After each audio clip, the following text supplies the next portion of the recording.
Tell me about Dveikus in the darkness. Dveikus in the darkness. Oh man, am I gonna try to shake up the world with this? We're in Gallos, Hmm. and life is hard.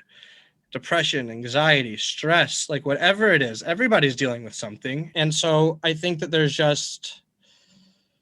a darkness that everybody is confronting, and I'll tell kind of like a just something that I saw that really I think inspired a lot of the imagery that you will see, the imagery that you'll see, specifically the artwork for Dveikus in the Darkness, and hoping that and I think that it's artwork that people can connect with. And I think it's artwork that really visualizes the fight with the Satan and it's a man, it was originally me posing in my living room with holding a broomstick while my wife was saying, no, do this, do that, no, a little bit more this way. But now after working for a few months with graphic designers, looking like a pretty sweet artwork, which you can, by the way, buy on t-shirts and whatnot on hashemswarrior.com. But there was an incident in my community where this past, I believe it was December, there was a young man in my community who was actually the younger brother of childhood friends of mine, but kids that I grew up with. And he took his own life.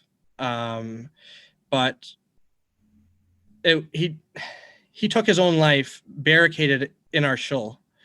I woke up in the morning, the community safety WhatsApp thing, there's SWAT cars all along. You can't get down La Vista Road. The synagogue is surrounded. I think I maybe heard helicopters. Like, what the heck is going on? There had been like basically a all night long standoff between SWAT negotiators and this young man who had barricaded himself in shul. And before he did take his life, which he did a couple hours later, unfortunately, what was found out afterwards is, how did he spend his last few hours? Well, he went to Ma'ariv, and when everybody left, he stayed. And he stayed to learn. He stayed to call his Rebbe from Israel and yeshiva. He said, Rebbe, I want to learn. Rebbe sat down, learned with him. From there, it was found the Torah was open. He had been reading from the Torah. I think he may have been found wearing tefillin, or he had put on tefillin.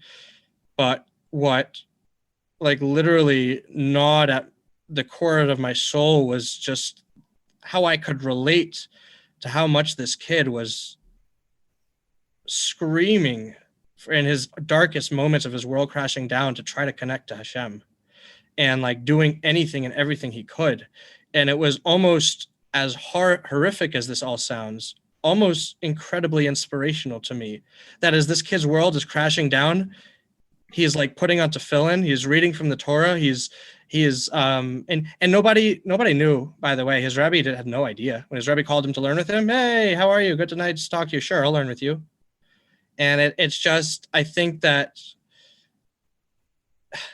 I unfortunately can think of, and I'm sure many of the listeners can think of this as well, he was such a nice kid, I had no idea. How many people can you say that about? He was such a nice... Unfortunately, I can probably count 4 people I know who all took their lives, who you could say, he was such a nice kid, everybody loved spending time with them, he made people feel special. I had no idea. The point is, and what really kind of lit a spark under me in writing my song and Dveikus in the Darkness, and most of the song was written candidly before this, but a lot of, especially the imagery and especially just some of the poignancies around the sound of the music, inspired by this, of just being able to really address the idea that I am not my pain, and that I'm more than my pain, and that, even in meditation, I can actually visualize my pain as separate from me, and I can see myself as not my pain.